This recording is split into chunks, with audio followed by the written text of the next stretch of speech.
Hi everyone, Laurel here, Minnesota Zone 5A, according to the new zone maps.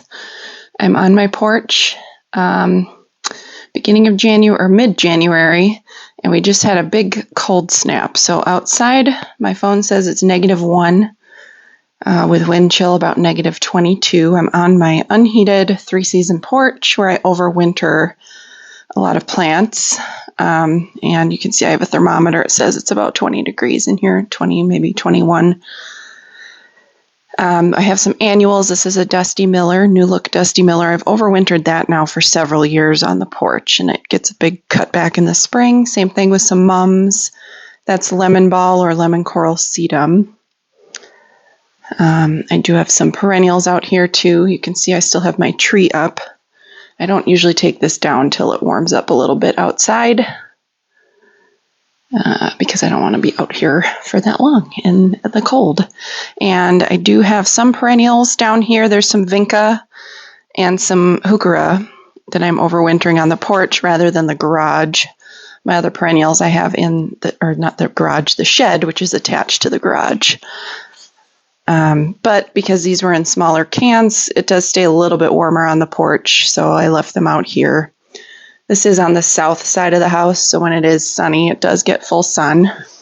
So we can walk out to the shed, and I'll just show you the other perennials that I have out here. We did get about 3 inches of snow yesterday, thank goodness.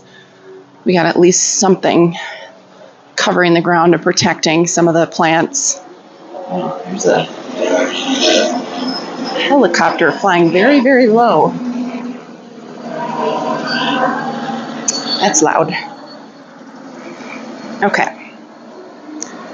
And then I also kind of, when I was shoveling this off, was tossing it on top of the flower beds to give some protection. I do mulch up and use shredded leaves, so hopefully it's just hard because we're going to be a whole week of sub-zero temperatures. So it's hard on the plants because they really do need some insulation from that kind of cold. And it's been windy too. But I'll bring you into the shed here. This is where I keep most of my perennials so we can check on how those are doing. I have big boxes in here because I got a new mattress and bed frame and everything. But this is what I have. This is Italian oregano, and this is ornamental oregano.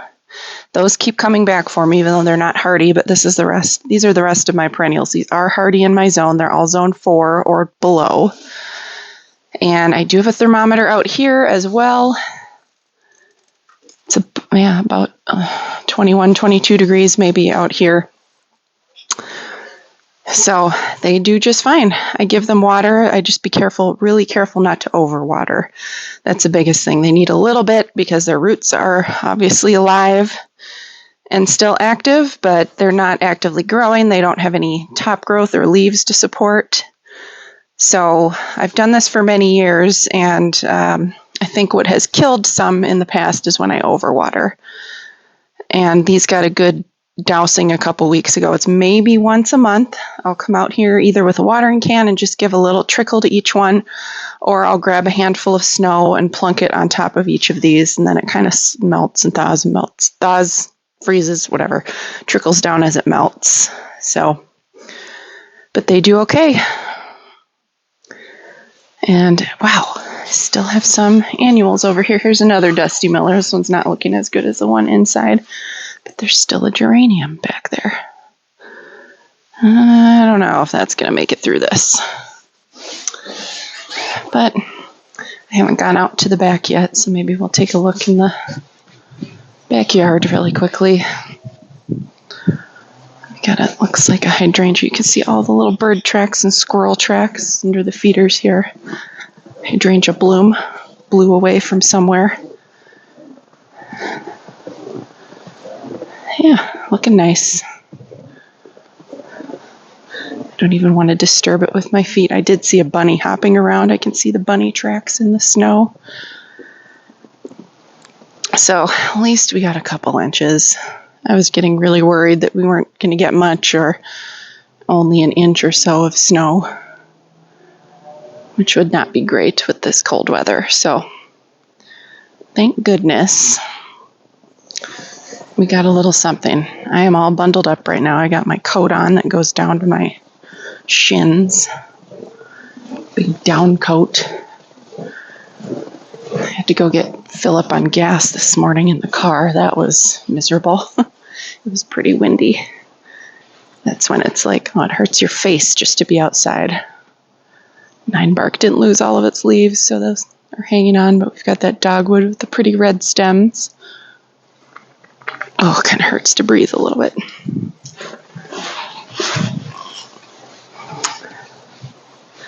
I don't know what the low temp, maybe negative 25 is the low temp for zone 5A. I guess I haven't looked it up. We were formerly zone 4B, which, I don't know, negative 20? 4B. We've got the rock garden here. A little bit of snow cover. All of the evergreens. I'm very glad that these boxwood had just a little bit of cover. They get winter burn so bad. Like this.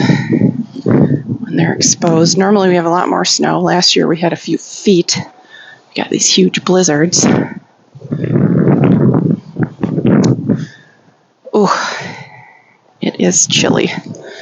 That wind just hit my face. Feel your skin just freeze. Yeah, anyway, just a little update.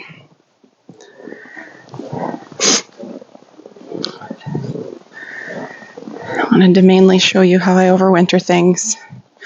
I also kind of piled up the snow from the sidewalk here on top. I have some heucherella under that little pile in front of the boxwood.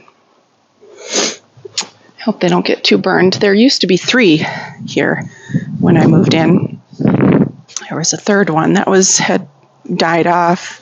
It was kind of sprouting back. And I gave it a couple years, and it was, I don't know, maybe it would have come back over if I gave it like 10 years, but I didn't really want to, so I planted up all this and removed that dead one. I think these 2 were spared because they tend to get all the snow piled on top of them, and while they get crushed way down, they've always bounced right back. So anyway, thank you so much for watching. Have a great day. Please subscribe.